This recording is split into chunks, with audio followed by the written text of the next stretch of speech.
is a proud member of the Tech Podcast Network. If it's tech, it's here. Listen to other great tech podcasts at www.techpodcasts.com.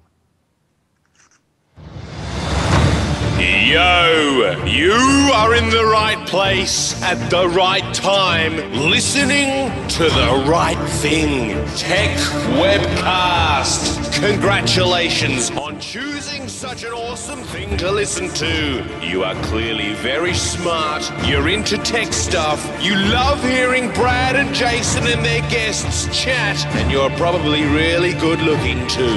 Well done. So let's get into it. The weekly tech extravaganza that is Techwebcast. In 3, 2, 1, let's go!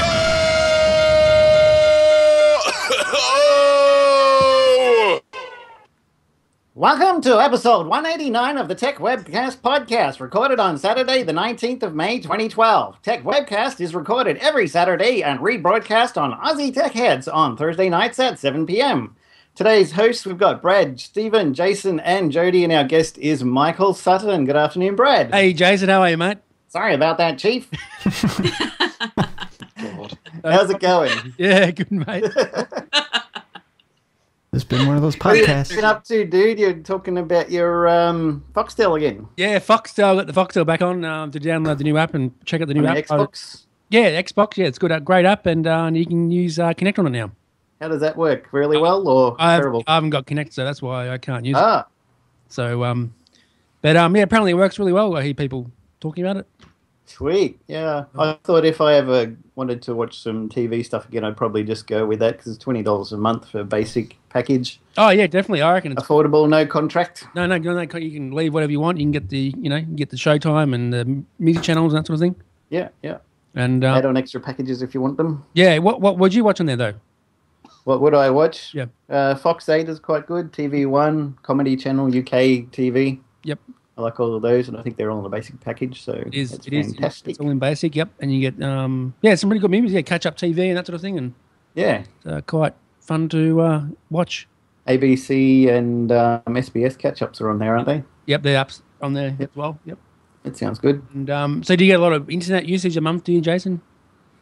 Well, funnily enough, I was just talking to my housemate this week, and he had a look on the website of iiNet where we've got our internet through, Right. and found out for the same price that we were paying for, like, I think it was 120 gigs a month, we could get 400 gigs a month for the same price now. That's all right.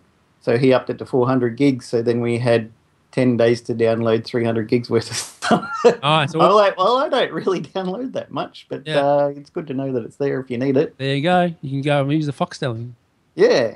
I think that downloads 800 megabytes an hour, I think, or something like 800 something an hour Okay, that's not too bad. on high quality. Yep. So it's pretty good. Cool. And I've been getting just ordered some more stuff from Jinx this week. Oh, nice. What did you order, mate? Yeah. What did you? Got 2 T-shirts for my daughter. It's her birthday coming up in June, so I figured if I order them now, I'll make sure that they get delivered before her birthday. Cool. And got a shirt for me and got her some stickers as well. So it's all Minecraft stuff. Oh, nice. Enjoy, mate. Yeah, we're both really addicted to Minecraft. So I've got a picture of a creeper for her, and for me, I've got 3 creepers howling at the moon. Cool. So it should be pretty funny. It's on the Good stuff. Xbox too, the Minecraft. Yeah, it just came out. Yeah. Biggest download ever for Xbox Live Arcade. I think a million downloads too, at least. Cool. Have to get that game later on. To try it out. We've got Steve back on. Hey, Steve, what's up, mate? What's up? And What's up? doing good this week. How's your week been? Any news, mate? Got a job yet, or are you still looking for work? Yeah, I've been working. Went to job training on Thursday. Went to, Cool. to So you have work a job. now, What and do you do? it's my. I got a regular schedule now. I got it hanging up on the wall. I can't really see it, but yeah. Sweet. What sort of work is it? It's actually working with Goodwill, which people donate stuff over there, and then you obviously got to process the used. It's mostly used, but surprisingly, a lot of companies donate brand new items, like Oh, furniture and clothes and stuff. So, plus, it's a good deal for people to go over there and buy, and so. Cool. Good on you. All right. And also we got Jody. Hey, Jody. Hey, how you doing, Brad? Now, you did a cool voice before too, didn't you? Give us a sample of it. What would you like me to say, Brad? Okay, that's enough. All right. Okay. So it's not as cool as Jason though. Jason did Yeah. Mr. Peabody or. Oh no, it was Inspector Gadget, wasn't it? It wasn't Mr. Peabody. Yeah. And we were interviewed by Chris Voss this week too, Jody. Yes. We did the Chris Voss show, and he had a bunch of applications, some interesting ones, monetizing stuff you would post on Facebook, and they're ones that I hadn't known about. But you introduced me today to Colors, which I'm excited to work with and try. Yeah, definitely great app. Check it out and get it on your phone and use it. Also, the Tech Webcast site's been updated with a new banner and that sort of thing. Looks really nice. Sweet. It looks great. And also, shout out to Vincent Brown from Maturative.com. If you want any web development done or web hosting or that sort of thing, check it out. Great person to talk to if you want any work done. So, any news today, Jason? Or yes, definitely. Cool, mate. Alrighty. We've created crack for women, says 20-year-old entrepreneur Nikki Durkin of her online fashion startup 99 Dresses. The trouble is Australian financiers don't want to get in the habit. Miss Durkin's aim is clear. I want to build a billion-dollar company, but she says Australia won't let her, so she's joining thousands of other Australians pursuing their dreams in the US. Over in Silicon Valley, failure is celebrated and seen as a chance to learn. But Ms. Durkin, who grew up in Sydney, had the opposite experience in Australia where she had to shut down her site to tweak her idea. In Australia, failure is seen as a bad thing. Generally, it's a bit of a tall poppy syndrome happening, she says. Ms. Durkin has been an entrepreneur since she was 15 when she was pulling in $500 a week designing and selling T-shirts online. Now she's developing 99 Dresses, an infinite wardrobe, allowing people to trade clothes with each other. Ms. Durkin has just spent 3 months in Silicon Valley being mentored at the #1 startup accelerator in the world, Y Combinator. Out of about 60 entrants, she was a favourite among venture capitalists. She's about to close a round of funding and move to the US. Australia is asleep at the wheel and risks are being left behind. They're moving to the US, they're getting a green card and they're not coming back, says Matt Barry, the Sydney-based CEO of global online outsourcing site Freelancer.com. As Facebook prepares to go public at valuation of up to $104 billion, the opposition communication spokesman Malcolm Turnbull is figuring out why Australia earns so little of its GDP from its own ideas is the issue that keeps him awake most at night. Swamped by demand, Facebook has raised its initial public offering price to between $34 and $38 per share, which will make it the most valuable company ever to go public in the US. Already expected to be the largest ever IPO for an internet company, Facebook is making its IPO even bigger. Facebook has been so inundated with demand for its IPO that it has bumped up the price. The world's largest online social network on Tuesday increased the planned price range for its stock in a filing with the Securities and Exchange Commission. The $34 to $38 price is up from its previous range of $28 to $35. In the upper limit of $38, the sale would raise about $12.8 billion. It would value Facebook as high as $104 billion, making it more valuable than McDonald's and Citigroup. The move comes amid growing investor excitement about the offer. Analysts are comparing the frenzy surrounding Facebook's IPO to Google's in 2004, though in sheer size the latter pales in comparison. Facebook founder Mark Zuckerberg, even after the offering, will remain Facebook's single largest shareholder. He will control 57% of Facebook's voting stock and reap $1.15 billion from the stock he has selling in the float. For journalists casting around for yet another take on the Facebook IPO, online retailer Beta Brand's executive pinstripe hoodie was like manna from the gods. Pictures of the pinstripe hoodie, a zip-up hoodie made of superfine worsted merino wool, had been floating around Beta Brand's site since February, but the company did not put it on sale until Wednesday of last week, 2 days after Zuckerberg ruffled sartorial feathers by arriving at a pre-IPO roadshow in New York wearing a hooded sweatshirt to meet with investors in New York. The next day, Zuckerberg's sister Randy tweeted about Beta Brand's hoodie, writing, "Inspired by Facebook's IPO roadshow, Beta Brand is now selling executive pinstripe hoodies, opening bellworthy." And with that, stories that mentioned Beta Brand's pinstripe hoodie, which retails for US $148, showed up in the Wall Street Journal, the Huffington Post, and the New York Times, among dozens of other media outlets. And Beta Brand sold out of the 400 executive pinstripe hoodies it had in stock in just 24 hours. We would have had an amazing week of sales anyway, said Chris Lindland, who founded Beta Brand in August of 2010, but Hoodiegate was like pouring nitroglycerin in the fire. We thought we might get lucky and have a couple of blogs write about us, but it was not planned to be a chapter in the Facebook's IPO saga. And that's the news for today. Good news, Jason. Great news. And what are your views on that, Jody? With a Y. Jody? Jody? Sorry, I was muted. I didn't want to cause any noise. Lip syncing. What do I think? Well, there was a lot of good information, but I think that the big news today is really what happened with the Facebook IPO. And I personally found it kind of interesting how many people rushed in to try to get stock without really giving it a whole lot of thought, because the stock immediately went up to, I think it was starting at 38, it went up to like 40 something, and then it closed only like a few pennies over 38. So wow, yeah. So but a lot of stock was sold within the first few minutes. I forget, it was over. How much was the stock? What's the lowest price you can buy for a stock? What was the lowest one? It was like $38 a share. 38. Really? Can you just buy one share? Or Yeah. There's actually a company called One Share that you can buy just one share. I want to buy one. Well, I'm kind of wondering, of course, frame it and put it on the wall. Yeah, exactly. I would love to have some shares in Facebook. It's going to be cool. Well, you never know. Like, of course, Apple, people that had shares a long time ago, it split a couple of times. So I don't know. Do you have shares, Steve? No, unfortunately. Oh. What about you, Jason? Do you have any shares in anything? Nope. No, I don't either. Yeah. And I'm not sure whether Facebook is the one to jump in on, because when you think about it, they're kind of at the crest of their popularity. Yeah, I think with so, what too. happened with GM pulling back on the advertising, the question is going to be how they're going to be able to monetize. And also, they had this explosion of growth, and with people coming on board. And you have to figure at some point there's a level of saturation where they're not going to continue to grow the way they had.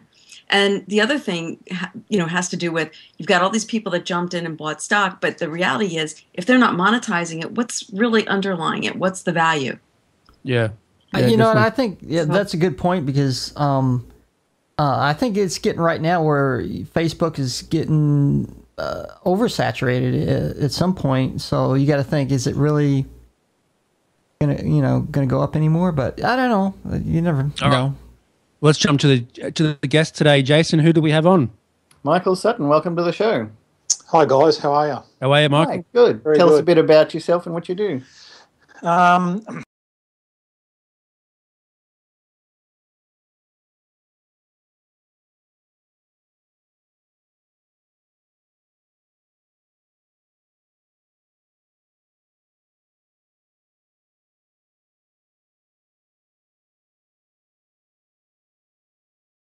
Have won October last year, and organised a national one this year in March. We set a world record in Sydney. We had 225 photographers turn up at 5:30 in the morning at Darling Harbour. Wow. Jumped on a ferry, went over to Garden Island, and took photos on mobile phones, DSLRs, film cameras. Google were good enough to fly out the photography community manager from America, Brian Rose. So a lot of us got to spend a lot of really good quality time with him. Met a lot of people that I've known online for quite a while that had never actually met face to face, and a lot of us are in the same boat. So it was a very good social outing for all of us. What else do I do? I'm in my third year of what they call a 365 project, where I take one photo every day and post it on the internet every day, and I'm posting those on Flickr, Facebook, Google Plus, and Instagram, so they all get that photo every day. Cool. So what I want to ask you, Michael, what is your favourite photo app for the iPhone? Do you like Instagram or Flickr or what?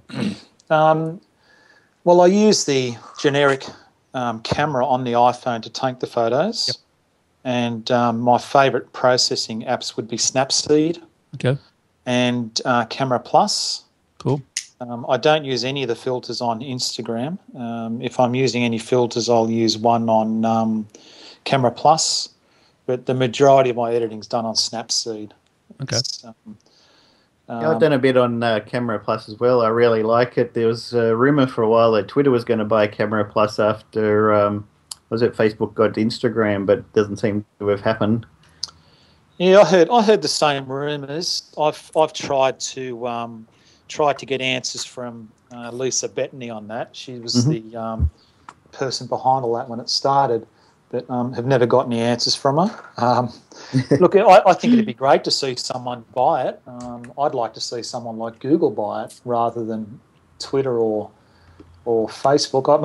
I use Twitter. I tweet all my photos when I post them, but I don't get the result, or I shouldn't say result, I don't get the viewership from Twitter that I do on Facebook and Google+. I mean, my viewers on Google+ are crazy, and Facebook's even crazier. Twitter, I'd be lucky to get 10 people view my photos on Twitter. Ah. How do you go about organising your photo trips? Well, the big one this year, I spent, I would say, nearly 2 months organising it. I was when I approached Google at the beginning of the year, I approached the same guy that I'd been dealing with last year. He said, well, come in and see me. We'll have lunch in the beautiful cafe at Google at Piermont there. Sat down with Lockie, discussed it all and said, yeah, let's do another one. And I said, well, I'd like to do something different. I'd like to make it a national one, because I know there was a lot of people around Australia that wish they could have come to our one in Sydney last year and couldn't. So I said, let's make it a national one. Let's get all the major cities involved in it. I then got on Google Plus, found photographers all over Australia, put the word out for people to lead a walk in their city. I got people in Melbourne, Hobart, Adelaide, Perth, Darwin, Brisbane to run them. And I was communicating with those people in Hangouts, made very, very few phone calls, very, very few emails, was all, through Google Plus on Hangouts. So it all took a while. Google were very, very receptive to the whole idea. They put a lot of money into it. We all got coloured T-shirts with the hashtag The Walk Down Under on them to promote it. Everyone that got involved in the walks all over Australia were wearing those T-shirts. We had a local television station here in Sydney, Channel 7 for Weekend Sunrise cover it. They sent their weather guy out with us in Sydney. He at the crossovers of weather, he interviewed myself, Brian Rose, spoke to a few other people, gave us a lot of very, very good coverage. A lot of the other photographers got to be on television. None of them saw themselves because it was all live as it was happening, and we were all out there in the water. Cool. So yeah, it was a great day. I mean, I've been doing photo walks in my area and here and around Sydney for probably 3 years through Flickr. When Google Plus started and I got on board probably August last year, I got in a bit late. Everything started moving towards Google Plus. Flickr was good. I mean, I've got 10 very close friends in Sydney that I met through Flickr. They're still close friends. We're all on Google Plus. We're all heavily involved in photography, but Flickr's unfortunately dying, if not dead. There's still people posting to it, but it's dropped right off. Yahoo pretty much mismanaged Flickr there. I used to post there all the time, but I didn't have a paid account, and after a while they just said, look, your old photos, we're not going to show so many. The more new ones you upload, your old ones are just not going to be visible anymore. And I was like, well, that's a terrible idea. And I had a look at Picasa, and it's like you get 1 gig of photos you can put there. So I thought, well, I've already got Google. I'll just move everything over to there. Yeah. Well, I still use Flickr. I still post to it.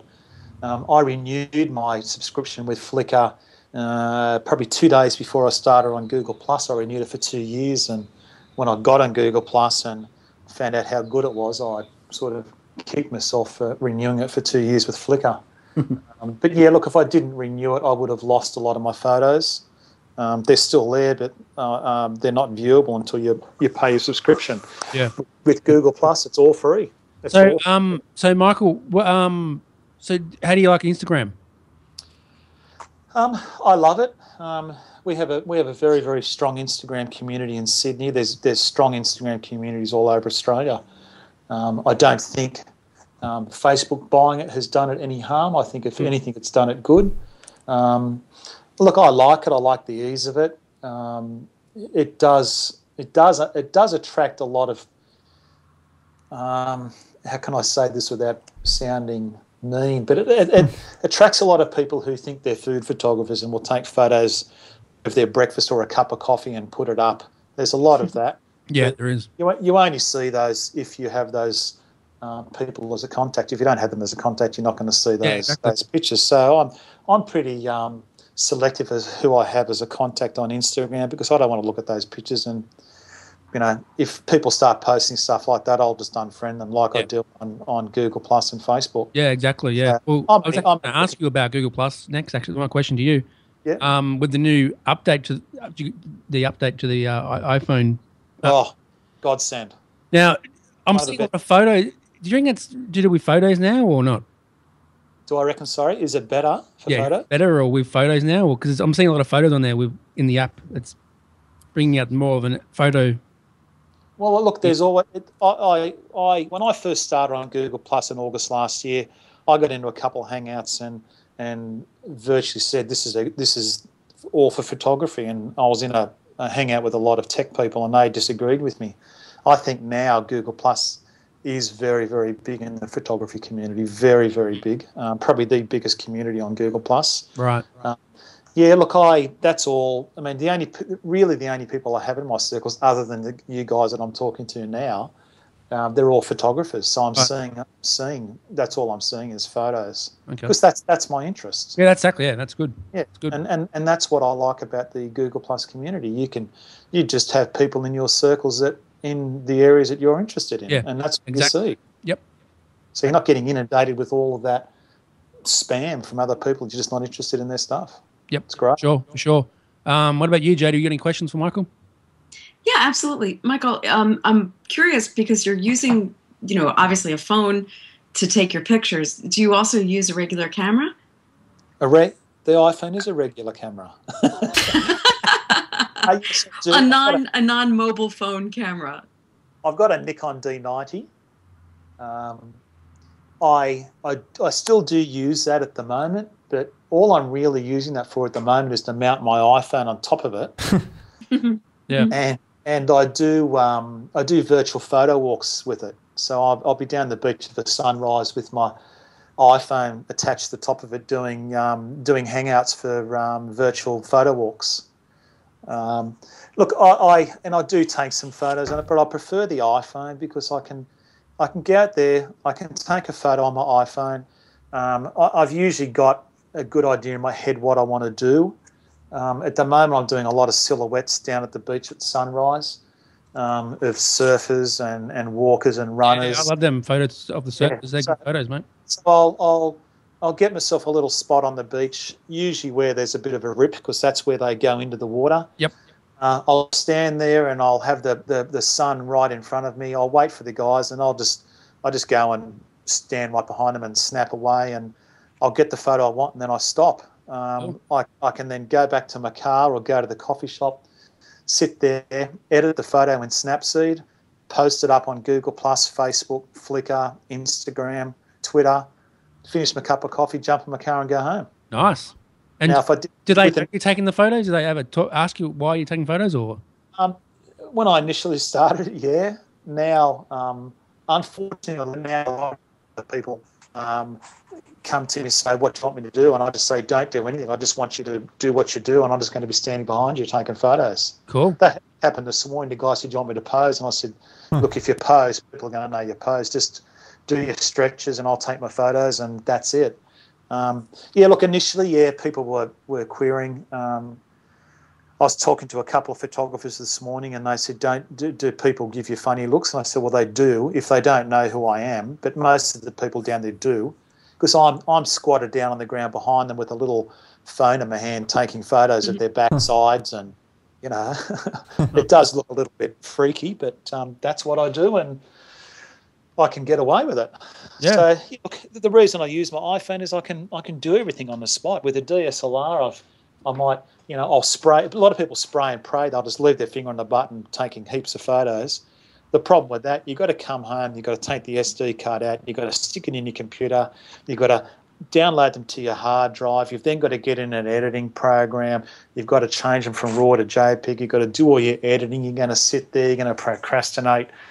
Then you're going to say, well, yeah, I'll post this one up. You post it up. And in all that time, I've been down the beach. I've gone for an hour's walk. I've taken a photo. I've edited the photo. I've had a cup of coffee. I've posted it, and I've come home and I've done all that when they're still sitting at home trying to work out what photo to do. Definitely. Now, so you mentioned use your phone for taking photos. That's mainly what I do, yeah. Cool. Good stuff. Yeah, good stuff. Oh, I had a question. 4S? No, I've only got a 4. That's all I can afford. Yeah, we actually made you buy an iPad 3, didn't we, Michael? Yes. Yeah, we actually seen you in a hangout a few times driving around in your car and your iPhone up there, and looks really good. Yeah, I've done. I mean, I know I shouldn't do hangouts while I'm driving, but I do quite a few hangouts while I'm driving. I don't do the live on air ones because you can't do them on mobiles. But yeah, I've been known to do quite a few hangouts while I drive. Yeah, and they're quite fun. What about you, Steve? Well, actually, I think Jason already asked him about the iPhone 4S if he had that one, because, you know, obviously with the camera's phenomenal on that one, not just because of the megapixels, but it's got a new lens system and all that. So I figure, you know, he might be using it. But Can you tell from my photos what camera I'm using? Oh, no, not really, no. Really, I thought you were using the iPhone 4S, but, you know, the iPhone 4 does take the same. So. Mate, look, it's a famous saying in photography is that it's not the camera, it's not the lens, it's photography. True. Yeah, exactly. I use the iPhone because it's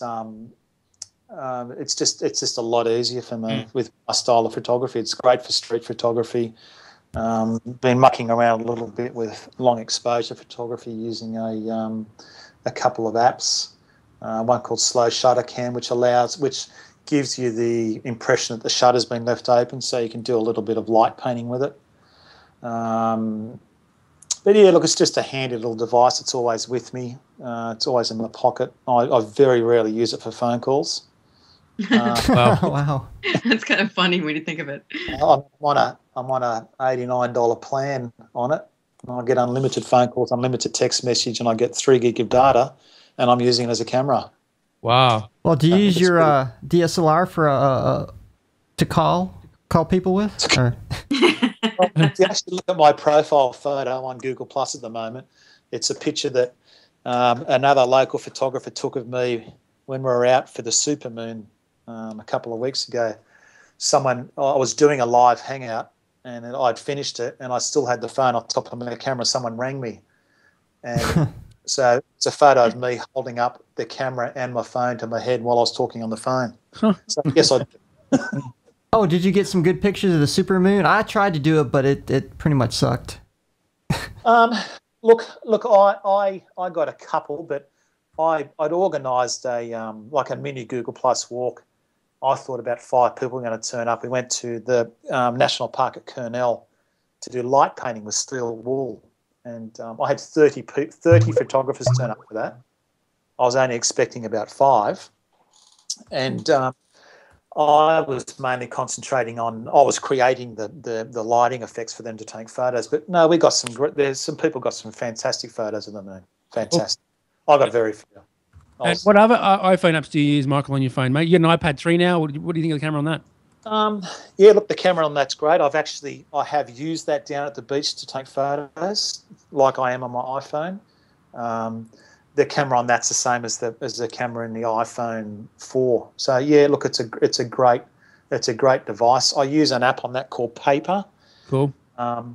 which is mainly a drawing type app. And what I use that for is I don't watermark a lot of my photos, but in the process of getting about a dozen of them together that I'm going to donate to a charity, and I'm creating my watermark on that app, and then emailing those images to myself, and then putting that into Photoshop and using that as my watermark. So it's like handwriting. Yep. What else do I use? There's a really good one that a local app developer here has written called ScratchCam. Highly recommended app. Gives you that a distressed look on the images.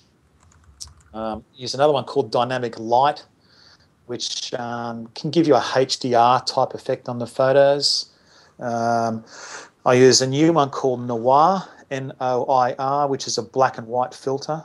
Does some great black and white effects and vignettes. Slow shutter cam I use to give you that slow shutter effect on photos.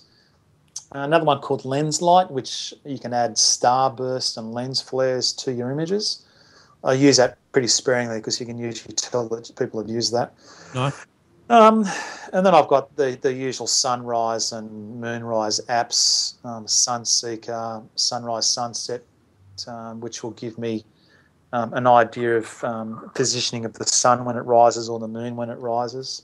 That's very handy when I'm going to different locations. I just realised I shouldn't have said you got a new iPad because your wife's going to listen to this podcast now. No, she won't. Oh, she won't? Thanks, Brad. It'll be our secret. Unfortunately, my wife doesn't share my passion with me of photography, but that's all right. Okay. So do you prefer the iPhone for picture taking over the iPad just because it's more mobile, or? Yeah, look, I do. I do for the reason that when you're out taking photos on an iPad, you look pretty silly. Yeah. I actually organised about 4 weeks ago for 4 local photographers to all meet down the beach to where I do my photography and just bring their iPads. So there was 4 of us down there with iPads, and about 3 days after that I saw photos on Flickr that one of my friends who's a photographer down there actually took photos of us using our iPads, and it looks pretty crazy. So That's nice. it's good, but you get a lot of funny looks. But that's, I don't really care what people think when I'm taking photos. I'm down there for myself, just feeding my passion of photography, I guess you could call it.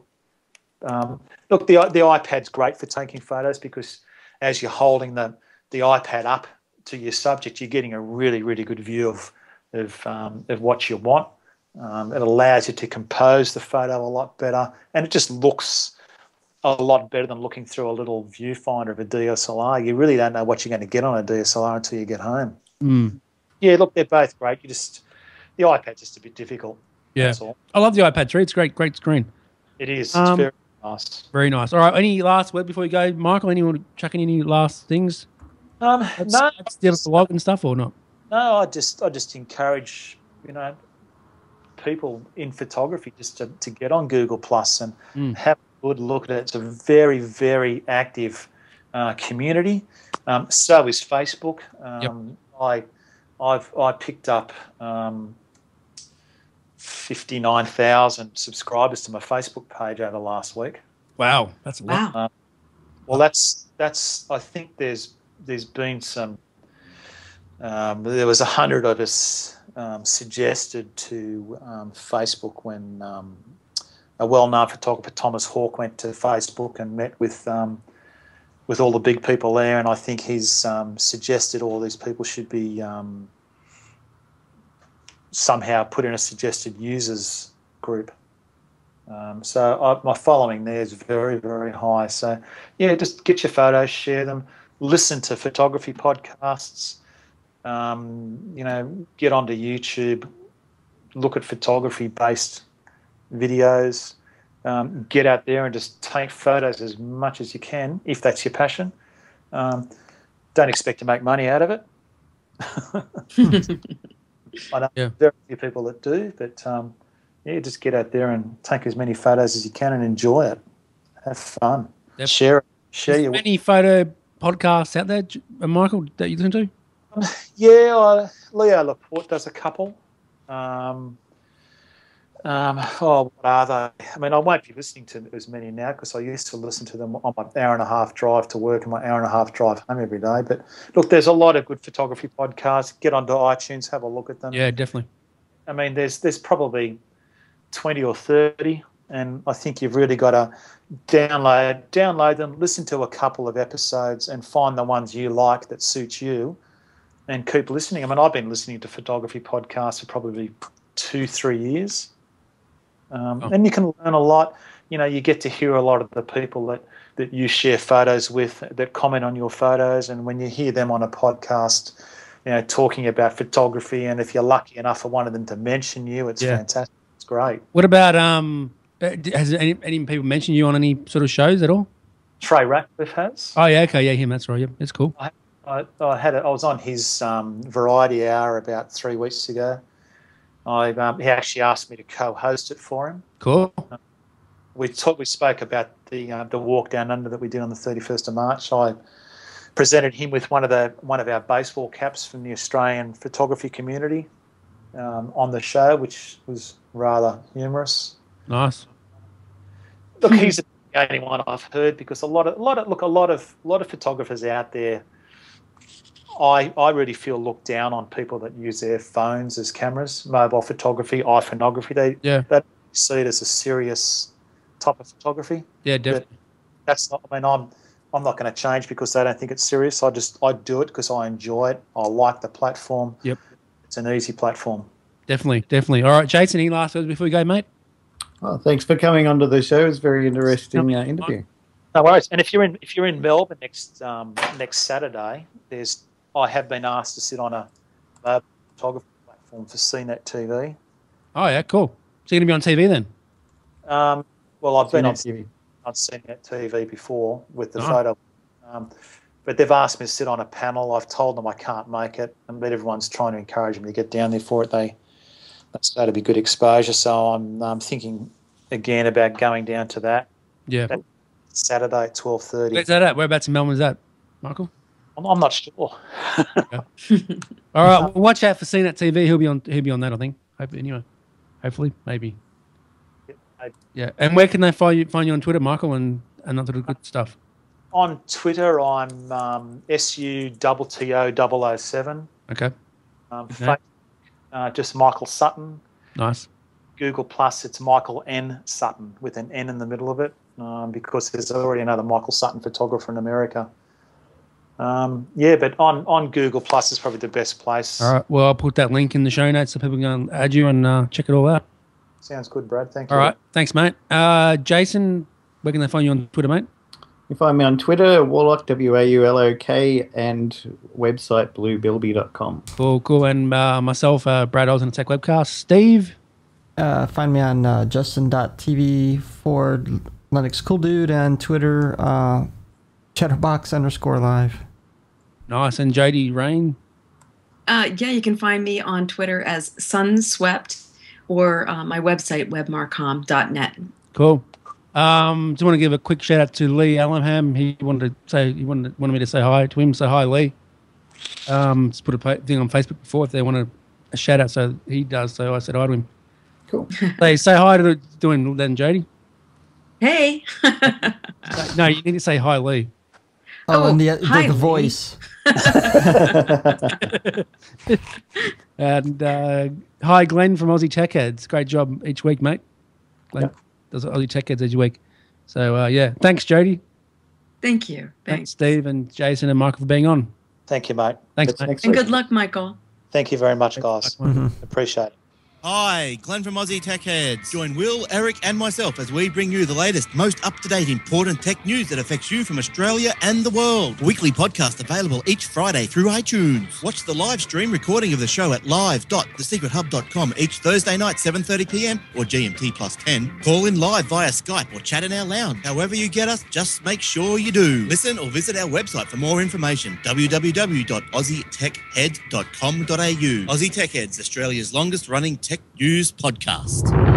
Well, that's it for Tech Webcast this week. Thank you for tuning in. We hope you enjoyed having your mind expanded. Tune in next week for more tech talk with Brad Jason, and whatever crazy guest they've managed to rope in. Don't forget to get the Tech Webcast app from iTunes. Follow us on Twitter @TechWebcast, and of course check us out on Facebook too. Until next time, may the tech be with you. Peace!